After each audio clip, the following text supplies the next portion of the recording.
یہ مدرسے کا نام کیا ہے؟ مدرسے کا نام ہے جامعہ اسلامیہ تعلیم القرآن۔ یہ مدرسے میں پڑھائی کیا چل رہا ہے آپ لوگ سب؟ الحمدللہ اچھا چل رہی ہے، سب چیز اچھا چل رہا ہے، پڑھائی اچھا جی، اور پڑھائی اچھا چل رہا ہے سب چیز۔ یہ بچے کو تھوڑا ویڈیو بنا سکتے ہیں ادھر؟ جی الحمدللہ بنا سکتے ہیں۔ آئیے بتائیے۔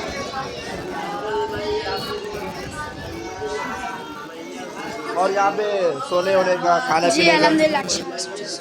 پورا اچھا ہے نا؟ جی اور سب چیز اچھا ہے۔ ویڈیو کرو تھوڑا دیر۔ رملہ رملہ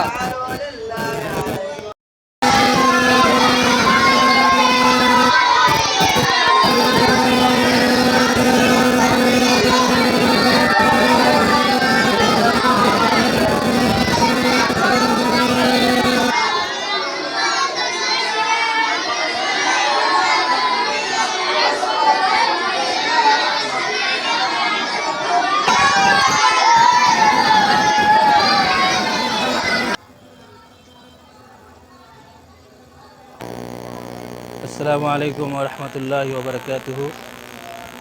زیر نظر مدرسہ جسے آپ اپنے نظروں سے دیکھ رہے ہیں اس ویڈیو میں، اور یہاں پر بچے بھی تعلیم حاصل کر رہے ہیں۔ مدرسہ تعلیم القرآن، جامعہ اسلامیہ تعلیم القرآن، گوپال نگر، مولا علی، ملکاجگیری، سکندرآباد، حیدرآباد، تلنگانہ کے اس علاقے میں یہ مدرسہ واقع ہے۔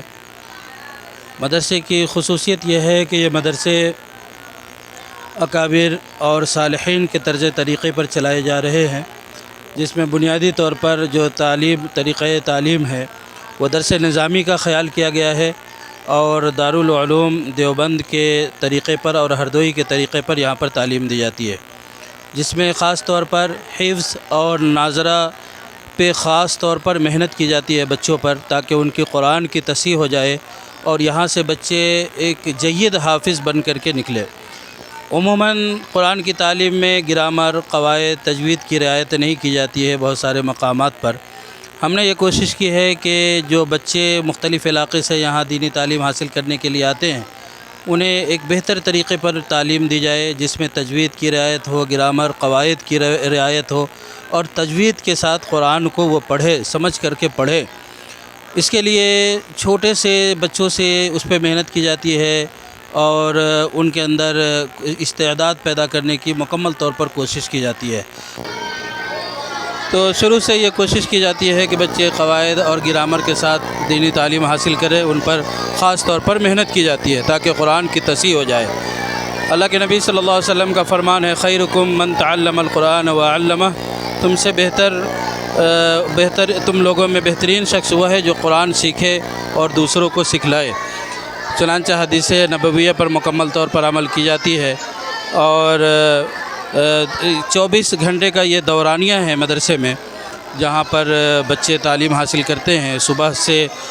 صبح میں فجر سے پہلے سے اٹھ کر بچے اپنے سبق یاد کیے ہوئے کو وہ سناتے ہیں، پھر فجر کی نماز ہوتی ہے۔ فجر کی نماز کے بعد تمام لوگوں کے واسطے، اہل خیر حضرات کے لیے دعائیں کی جاتی ہے، سورہ یاسین کی شریف کی تلاوت کی جاتی ہے۔ تلاوت کے بعد پھر بچے بیٹھتے ہیں، جن کا اسباق باقی ہے تو اپنے اسباق کو سناتے ہیں، مکمل کرتے ہیں، ورنہ آموختہ وغیرہ پہ محنت کی جاتی ہے۔ پھر اس کے بعد 7 بجے سے 8 بجے تک 1 گھنٹے کا وقفہ دیا جاتا ہے ناشتہ وغیرہ کے لیے، جس میں بچے ناشتہ کرتے ہیں۔ پھر 8 بجے کبھی 8:30 بجے سے اس طریقے سے موسم کے اعتبار سے اوقات کی تبدیلی ہوتی ہے، 12 بجے تک تعلیم ہوتی ہے۔ پھر کچھ لمحہ بچوں کو آرام کرنے کے لیے موقع دیا جاتا ہے۔ پھر بعد ظہرانہ کھانا وغیرہ کے بعد پھر تعلیم ہوتی ہے، جو عصر تک جاری رہتا ہے۔ عصر کے بعد سامنے گراؤنڈ ہے، اس گراؤنڈ میں بچے جا کر کے کھیلتے ہیں اور جسمانی ورزش کرتے ہیں۔ اس کے بعد مغرب، پھر بعد عشاء، تقریباً 10-11 بجے تک یہ تعلیمی سلسلہ جاری رہتا ہے۔ ہمارے پاس ہم نے جو تعلیم کے لیے جو اخذ کیا، حفظ کے لیے حفظ کی تعلیم دی جاتی ہے، اصول التجوید کی خاص طور پر کتاب پڑھائی جاتی ہے۔ اس کے بعد حفظ کے بچوں کے لیے اردو کتابیں ہیں، بہشتی ثمر ہے، جس میں عقائد اسلام سمجھائے جاتے ہیں، نماز کے طریقے اور نماز کے مسائل، حج، زکوٰۃ وغیرہ کے مسائل ہیں، وہ سارے مسائل سے ان کو واقفیت کرائے جاتے ہیں۔ پھر انگلش اور حساب وغیرہ کا بھی ایک شعبہ رکھا گیا ہے، اس سے بھی بچے استفادہ کر رہے ہیں، اور الحمدللہ ایک اچھا ٹیچر ہے جو بچوں میں صلاحیت پیدا کرنے کی بھرپور کوشش کر رہے ہیں۔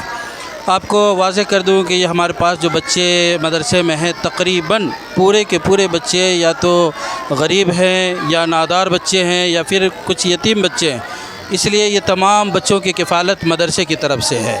ان سے کوئی داخلہ فیس نہیں لیا جاتا ہے، ان بچوں سے کسی طرح کے طعام اور کھانے کے فیس نہیں لیے جاتے، کسی طرح کے ہاسٹل فیس نہیں لیے جاتے، یہ ساری چیزیں ہم فری میں ان بچوں کو دیتے ہیں۔ تعلیم بھی فری میں، ہاسٹل وغیرہ کا پورے مکمل اخراجات مدرسے کی جانب سے ہے، کتابیں بھی ان کو فری میں دی جاتی ہے، اور اگر کوئی بچے بیمار پڑتے ہیں تو ان کا علاج بھی مدرسے کی طرف سے کیے جاتے ہیں، نہیں لی جاتی ہے۔ اور یہ سب مستحق اور نادار اور یتیم بچے ہیں۔ اس وقت ہمارے اس مدرسے میں جو اس سال بچوں کا داخلہ ہوا ہے وہ 50 مستحق امداد بچے ہیں، جو ان کے زکوٰۃ، صدقات، عطیات کے ذریعے سے ان کی بھرپور مدد کی جاتی ہے اور تعلیمی اخراجات ان کے پورے کیے جاتے ہیں۔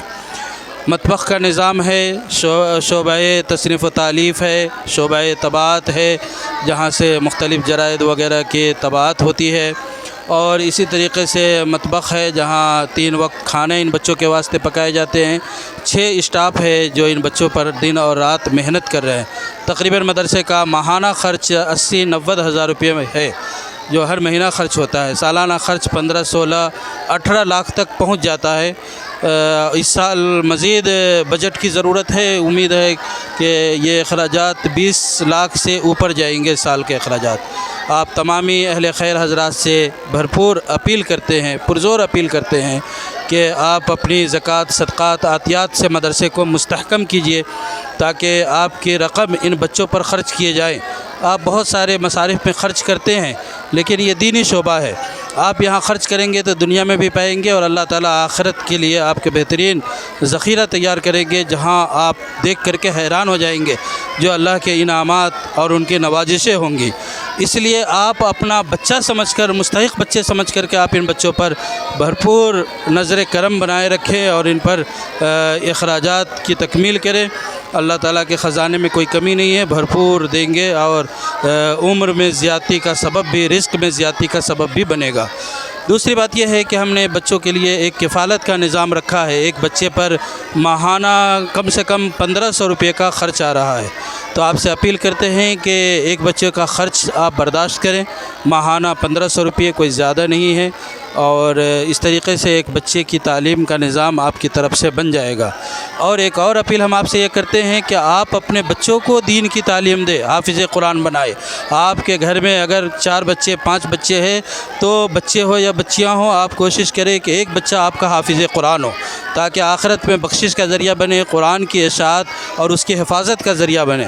اس لیے آپ اپنا ایک بچے مدرسے کے اندر داخل کرائیں، جس مدرسے میں آپ کے قریب میں اگر کوئی مدرسہ ہے وہاں آپ اپنے بچے کو داخل کرائیں۔